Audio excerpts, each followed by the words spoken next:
Si Santo Niño mao ni siya ang pulong nga nagpakatao. Nya matod pa sa Ebanghelyo ni San Juan, walay nabuhat bisan unsa nga dili pinaagi kaniya. Siya sad mao ang kaalam ug ang gahom sa Dios. Kay siya mao man ang Dios. Lingay mong tupad ing nanituo ka. Tuo ka nga Dios na Santo Niño. Inaot po unta nga nituo. Niya pag-arina niya sa kalibutan, mihatag siyag panig-ingnan sa usa ka tinuod nga tao nga makahatag og kaluwasan. Kay mianhi man siya isip manluluwas, ang iyang gibuhat, gipakita niya nga ang iyang mindset o ang iyang kasing-kasing nakasintro gyud sa pag-alagad sa iyang isig katao. Muna ang iyang mga tinun-an, dali kay nakamatikod si Jesus nga wala pa intawon makakaon.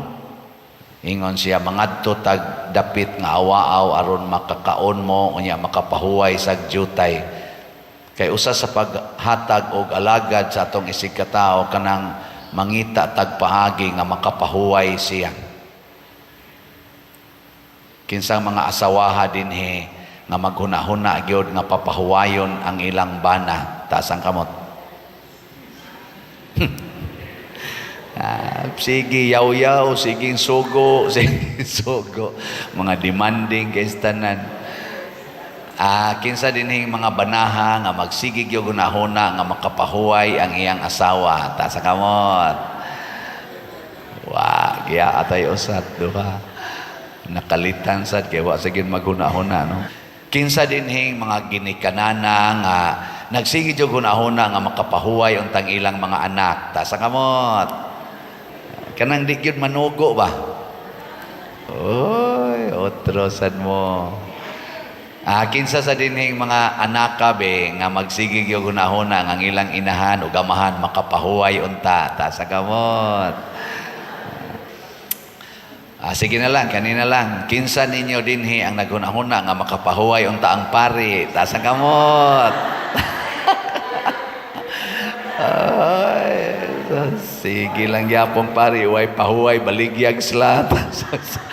Wa gyud mahurot. So mao na nga karon last day na ron sa aton tang pagpamaligyag slat sa atong pista senior. Pila na ni atong halin.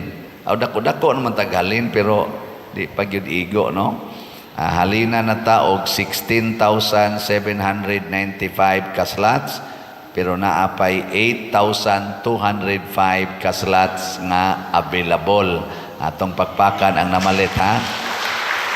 Nakapahuway-huway o gamay niya gusto gyud mong makapahuway gyud tarong ang pari, utdan ninyog palit ang 8,205. Ilahos tanig pamaligya karon og ugmang adlaw Domingo.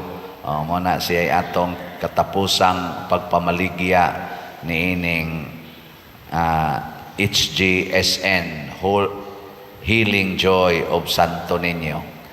Nining atong activity karon nga Pista Senior, daghan kay atong mga kaigsuonan nga way pahuway, labi na gyud ang nag-andam sa ilang mga kompetisyon kanang sayaw, hapit way pahuway ang atong mga barangay officials o ang ilang mga dancers, ang choreographers, ang ato sang mga youth karon wa say pahuway.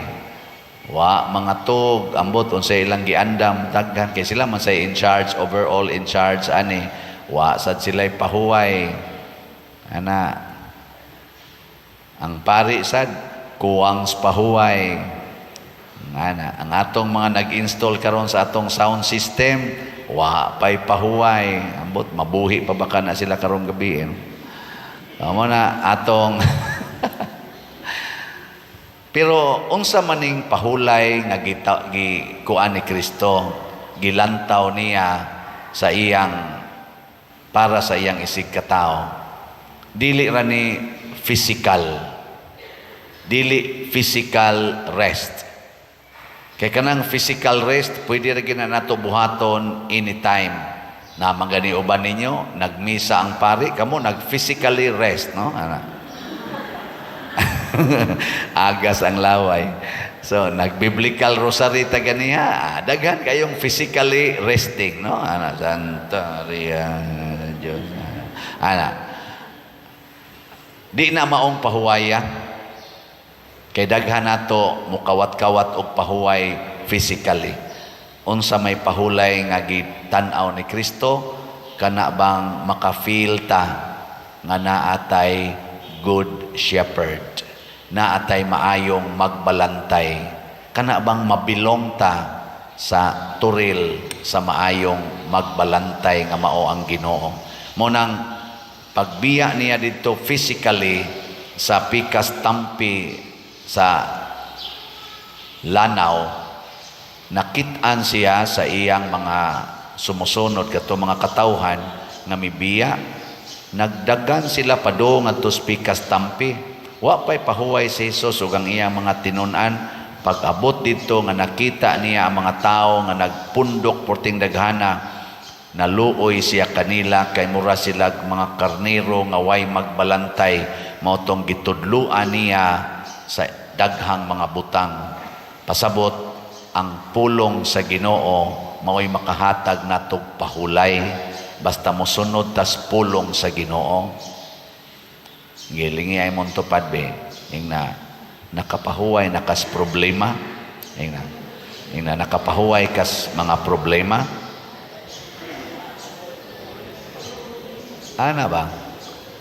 Ang nakaapan ra ba og maghimo tag event, parihaan ni karong event nga kaning pista na to senior, nya natay event nga ik lang go na agad, sinulog competition sa atong mga barangay o sa atong mga chapel, kaning kaning levels.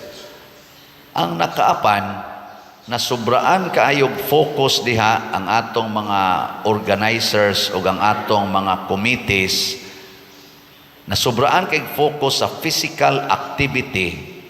Basin unya, di na sila kamaong maminaw sa pulong sa Ginoo dinhis misa. Di na sila kamaong maminaw sa pulong sa Ginoo diha sa atong paghimo sa debosyon sa Santo Rosario. Mo nang medyo nasubo sa ko gamay kay ang akong expected ministry nga moapil sa atong Santo Rosario kaganiha, wa dinhi. Mo nang akong ikuan, i-encourage nga bantay-bantay ninyo mga batanon nga kamao gitang mobalanse. Ang atong PYCC mao na in charge niini, pero wa sila dinhi. Mo nang peligro nis mga batanon karong panahona, kay mas interested sila sa physical satisfaction and physical rest, pero di sila interested sa spiritual satisfaction o spiritual rest. Hutdo nila ang ilang energy physically o di na sila mo mind sa mga spiritual activities. Kita sa dingon ana masata din ajud ko karosaryo pa der tungod sa kabisi sa akong trabaho. Daghan kay concerns balay pa der din ami karosaryo. Busy kay mi pa der. Karon hinuon nga automatic na hapitan ng gamit. Tulpok-tulpok na lang ka. Di na hinuon karosaryo. Dikin sa ninyo dinhi pamilya gyud nga magrosaryo gyud kada adlaw isip pamilya. Tas kamot. 1. Ito ay number 2 ubos. Unsa may gibuhat sa uban? Wa na. Busy na lang kita matud pa ni Kristo, acting like busy bodies pero way kapaingnan. Mura na tag mga lusay nga gihapak-hapak sa bawod, busy kaayo ang lusay og damag-damag ngadtos mga bawod ngadtos baybayon pero way kapaingnan, way gamot. Kay ang pag-ampo mao manay gamot. Kining atong gibuhat, nindot ba ni og dili kining atong sinulog competitions usaray tumong nako ani. Nganong nighimo ta ani og ni gasto tag minilyon. Ngano man aron unta mo gamot sa atong kasing-kasing ang gugma, ang batubalani sa gugma ni Santo Niño. Makapaminaw unta ta siyang pulong kay mao ra gani sikreto aron mo resta, dili nang pagduka-duka panahos misa, dili nang pagduka-duka o dili pag-apil sa santos nga rosaryo kay matug usami. Kay naparabay activity unya. Usa na kadakong sayop og diha mudaog ang yawa. Di ba? Mao ni atong sakit karon. Mao na diri sa unang pagbasa niingon si King Solomon, batan-on kaayo ko, tanaw ha? Batan-on siya. Batan-on kaayo ko Lord nga imong gitagaan aning gingharian nga porting dakua gikan sa akong amahan. Hatagi ko sa kaalam aron kamaokong mugiya, kamaokong mudumala niining dako kaing katawhan nga imong gipiyal nako. Kay unsa may akong hibang kaagan, pasabot hatagi ko sa mga pulong. Dili kay kita rin magbuot-buot nga murag kitay kamao. Hangtod na lang di na ta maminaw sa Ginoo, iumit pagid nato ang activity nga iyas Ginoo. Mo to gabi hapit naman to alas 12 na human, ni sikreto jud kog ingon sa ato dihang mga batan-on didto og diha sa gapundok sila. Ayaw ninyo kalimti ang atong biblical rosary ugma. Doko-doko lang ang uban mo smile og taphaw. Ayaw ninyo kalimti ha. Ana.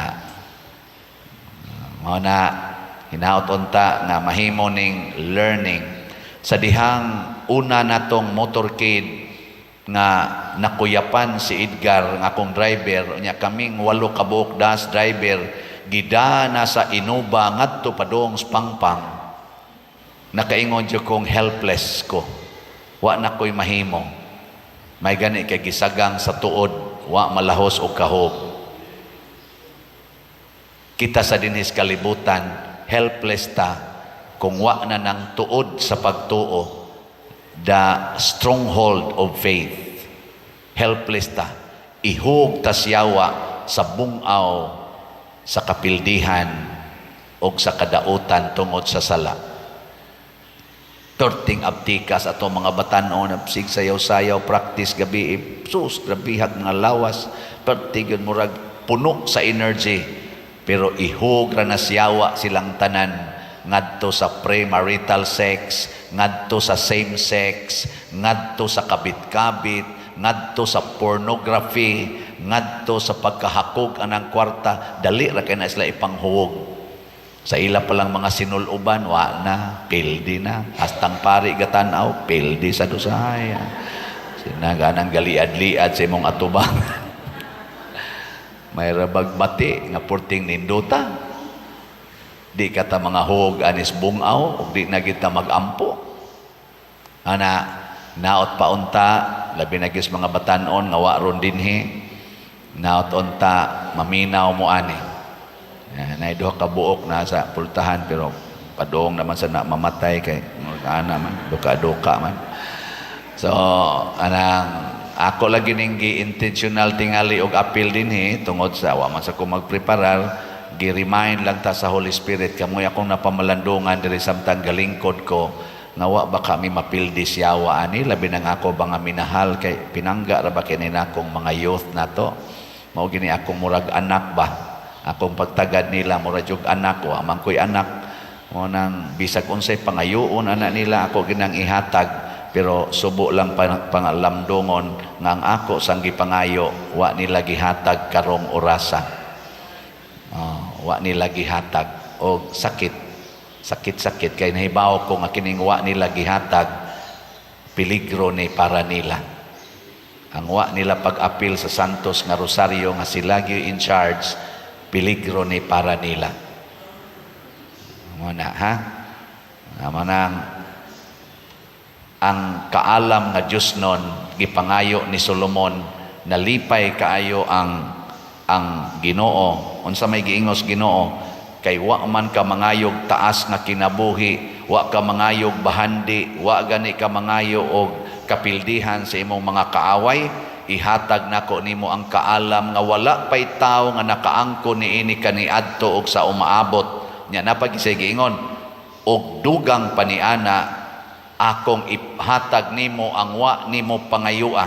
Unsa may wa pangayua ang Solomon nga gihatag sa Ginoo, bahandi og dungog sa tibuok mong kinabuhi nga way laing hari nga ikatandi niini sa tibuok kalibutan.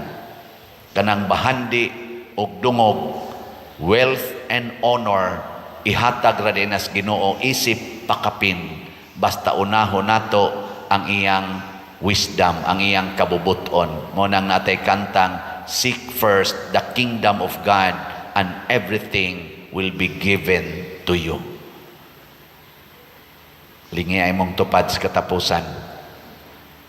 Ing na di tani unahon ang kwarta, ipalit na lang ni natog slot. Sige, ing na. Unahon nato ang pagpalit og slot kaysa pagtigom sa kwarta. Kay pakapin raman di ay ng kwarta, basta unahon nato ang Ginoo. Nya sa pagpalit og slot, giuna nimo si Señor Santo Niño kaysa imong pagtigom, pakapinan ka og daghan pa. Manindog na ta.